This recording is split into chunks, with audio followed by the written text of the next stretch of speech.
It's New Year's Eve in Cityopolis, and everyone is preparing for the night's festivities to welcome in the new year in City Center, where the mayor will perform the ceremonies. But, unbeknownst to all, slowly approaching them over their skies, a Goodyear blimp.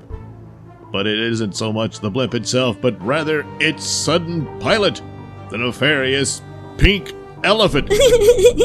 Boy, Pink, those guys at the hangar never knew what hit them. Yeah, they never do, baby. They never do. Yeah, I wonder what your hallucinogenic gas made them dream of. Then if I know, Pink, they were screaming about gremlins or some shit. Oh, well, so what's the plan, boss? You gotta help Cityopolis ring in the new year with a bang? Yeah, not exactly, Pink, baby. I'm looking for one man in particular. Whoa, all this for one man? Yeah, it's that damn Puritan bitch. After he done rubbed down jive turkey on Thanksgiving, I've been looking for him ever since, but damn, he's a hard one to find. So, what I'm gonna do is, just by the odds that he might actually be in the crowd in City Center, celebrating New Year's, I'm just gonna drop my hallucinogenic gas, big old ton of it, all up inside this here blimp. And then I'm gonna have, for a brief moment, hallucinogenic control over them peoples, and I'm gonna make the Puritan reveal himself. Oh, wow, dang, that's genius. Yeah, baby. God damn it, what the hell? No, someone's shooting at us. Oh, damn it. That there's a crescent-shaped jet. You know what that means? We being shot at by that damn night.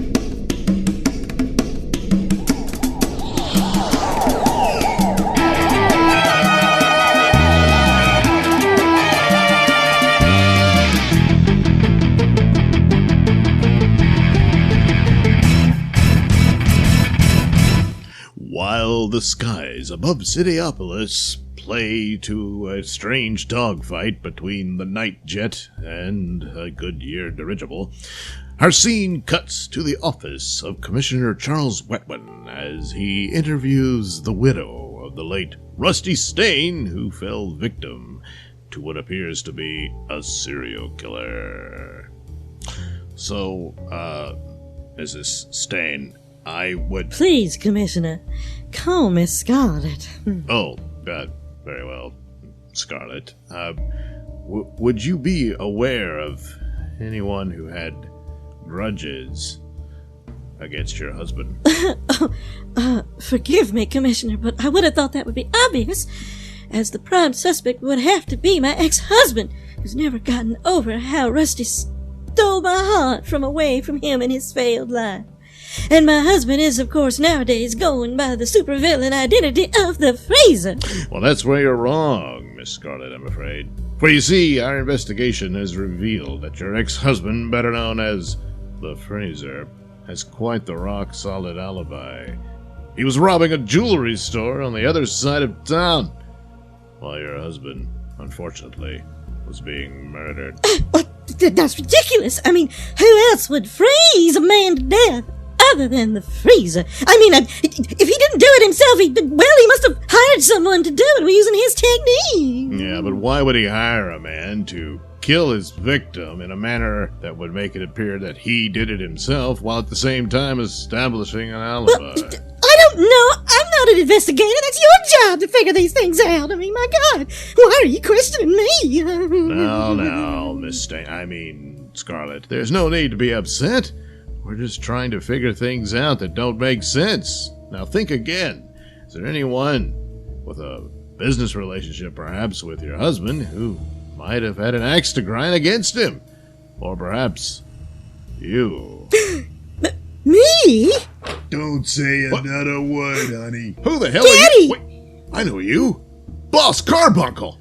Actually, Commissioner, my name is LaRouge Carbuncle. I'm a respected businessman in these here parts, and I do not at all appreciate anyone trying to bestow upon me a title meant to disparage my good name. Well, whatever you want to call yourself, this is a police investigation, and you're interfering in it. Actually, Commissioner, it is upon our duty to ensure my client's rights are not violated. in, so we're not interfering in anything other than maintaining constitutional rights, which she, of course, has. Who the hell are you? I'm Martin Purple, attorney at law, and I will be representing Miss Scarlet Stain here.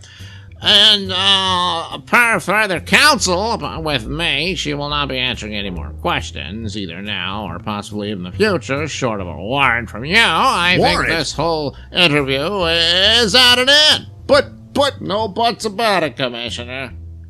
Have a happy New Year. The hell? Yeah, there's way more to this than meets the eye. And she called him Daddy. That means Scarlet Stain was once Scarlet Carbuncle, a member of the Carbuncle crime family. Commissioner, you better get to City Center. Huh? Come on, really. I still got time to make it there, to be there with the mayor for the New Year's Eve festivities. No, Commissioner. It's night. He appears to be attacking City Center with a giant Goodyear blimp. What? And at that moment, high above City Center, is the Goodyear blimp, constantly being darted by swoops and turns of a crescent-shaped night jet. That blimp is shooting at his night. Now shut up, Boo-Boo, and stop crying, you moron. It's scary. With my expert aerial acrobatic skills, they'll never put a scratch on my neck. No, that was close. All right, it's time to bring this down. I'll simply slide in, and with the sharp edge of my crescent-shaped wing of my night jet, I'll tear his idiot blimp a new hole. And soon the night jet does just as Night described, but suddenly a huge, billowing clouds of pink smoke come forth from the blimp. Huh. All that pink smoke coming out of the blimp. That sure looks like the same type of smoke Pink Elephant uses to make people go cuckoo. Oh, shit. Oh, we just released the Pink Elephant's gas on all the people down below gathering for New Year's Eve in City Center. Oh, no. Yes, the Goodyear blimp does crash into the middle of the City Center festivities of New Year's Eve, and with the Pink Elephant's hallucinogenic gas raining down on the populace, they all begin to immediately freak out, some stripping naked and cavorting around. All kinds of nutty things happening, even with the mayor getting naked as well. But fortunately, beyond a few scrapes and bruises and no loss of life, not much harm done except for some, property damage and whatnot.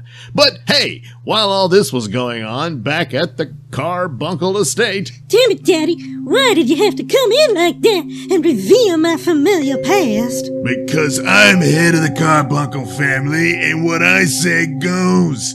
Things are getting hot around here, and I'm the one to manage it. And you, my little girl, are gonna keep your mouth shut and stop showing off like you're ashamed of where you came from.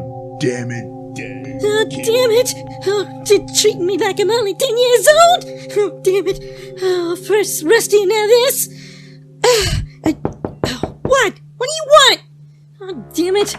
What is it? You're the Pink Elephant. What are you doing with that gun? No. Did she say Pink Elephant? But how can the Pink Elephant be here murdering Scarlet Carbuncle when he's over in City Center in the midst of the Goodyear blimp's wreckage? Perhaps we'll find out in the next year in another episode of Night.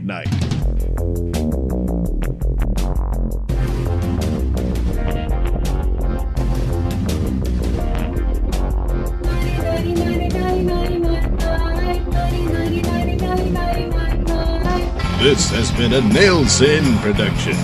The Night theme song is performed by Alistair White and his lovely wife Heather. Incidental music is courtesy of Kevin MacLeod. All characters are performed by me, Douglas Nelson. Join us again, won't you?